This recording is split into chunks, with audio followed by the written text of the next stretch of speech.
ہمارے اوپر ایک اعتراض یہ ہوتا ہے کہ اگر امام حسین علیہ السلام کربلا کے میدان میں کامیاب ہوئے تو ہم ان کے اوپر گریہ کیوں کرتے ہیں؟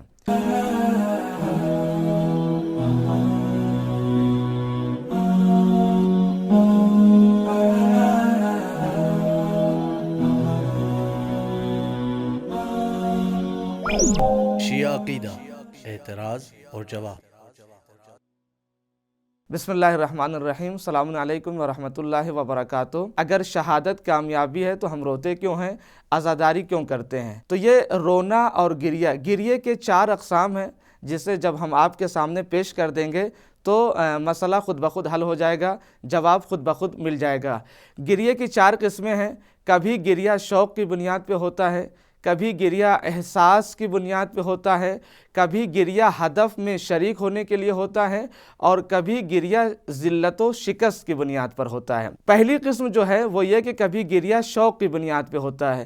کس طریقے سے؟ مثال کے طور پہ اگر ایک ماں مدتوں کے بعد اپنے بیٹے کو دیکھتی ہے تو دیکھنے کے بعد روتی ہے، گریہ کرتی ہے، یا ایک حقیقی اور واقعی عاشق جب مدتوں کے بعد اپنے معشوق سے ملتا ہے تو گریہ کرتا ہے، روتا ہے۔ یہ کون سا گریہ ہے؟ یہ شوق کا گریہ ہے، یہ خوشی کا گریہ ہے۔ اسی طریقے سے کربلا والوں کے جو کام کربلا والوں نے انجام دیا، اس میں کربلا والوں کی بہت ساری چیزیں وہ شوق آمیز تھیں۔ جب ہم دیکھتے ہیں کربلا والوں کی شجاعت کو، کربلا والوں کی وفاداری کو، کربلا والوں کے ایثار کو، اور کربلا والوں کے خواتین کے ان خطبات کو، تو خود بخود ہماری آنکھوں سے آنسو نکل پڑتے ہیں، اور یہ جو آنسو نکلتے ہیں یہ شوق کا گریہ ہوتا ہے۔ گریہ کی دوسری قسم ہے احساس کا گریہ۔ گریہ کبھی احساس آمیز ہوتا ہے، اور انسان کے سینے میں جو چیز پائی جاتی ہے وہ دل ہوتا ہے، اور دل ہے لہٰذا یہ دل پتھر نہیں ہے۔ اگر ہم دیکھتے یہ ہیں کہ ایک ماں ہے جو اپنے بیٹے کے ساتھ ہے، اور سردی کا وقت ہے، اور بیٹا اپنے باپ کو یاد کر کے بے چین ہوتا ہے، بے قرار ہوتا ہے، تو اس منظر کو دیکھنے کے بعد خود بخود ہمارے اندر، ہمارے دل کے اندر ایک ہلچل مچ جاتی ہے، ایک طوفان پیدا ہو جاتا ہے۔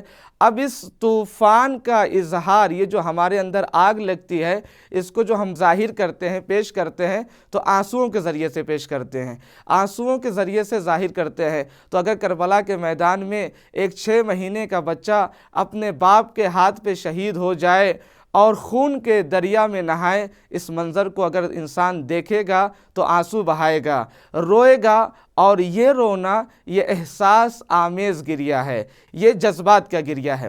گریہ کی تیسری قسم ہے ہدف میں شریک ہونے کے لیے گریہ۔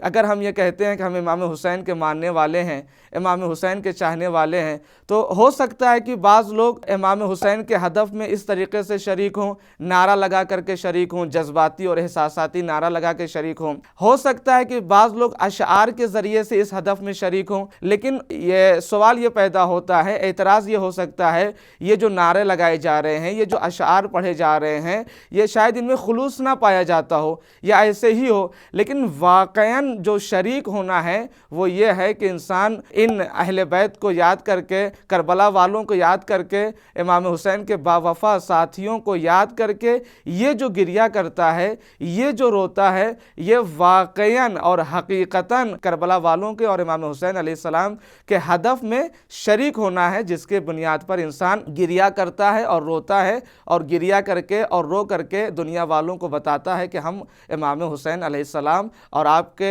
اصحاب باوفا کے ہدف میں شریک ہیں۔ گریہ کی جو چوتھی اور آخری قسم ہے وہ ذلت اور شکست کا گریہ ہوتا ہے۔ یہ گریہ کون کرتا ہے؟ یہ گریہ وہ کرتا ہے جو اپنے ہدف میں ناکام ہو جاتا ہے، اپنے مقصد میں ناکام ہو جاتا ہے، وہ جو ہار جاتا ہے، یعنی جو اپنے ہدف تک نہیں پہنچ پاتا ہے، وہ اپنے گھر بیٹھ کر کے گریہ کرتا ہے، آنسو بہاتا ہے۔ لیکن کربلا والے امام حسین علیہ السلام اس بات پہ راضی نہیں ہیں، اس لیے کہ امام حسین خود بار بار جگہ جگہ پہ کہہ رہے ہیں کہ ذلت حسین سے بہت دور ہے، پستی حسین سے بہت بہت دور ہے، لہٰذا ہمارا یہ جو رونا ہے یہ یا شوق کی بنیاد پہ رونا ہوتا ہے، یا احساس کی بنیاد پہ رونا ہوتا ہے، یا ہدف میں شریک ہونے کی بنیاد پہ رونا ہوتا ہے، نہ کہ ذلت و شکست کی بنیاد پہ رونا ہوتا ہے۔ اور اس میں جو سب سے اہم چیز یہ ہے وہ یہ کہ کربلا والوں کے ہدف اور مقصد سے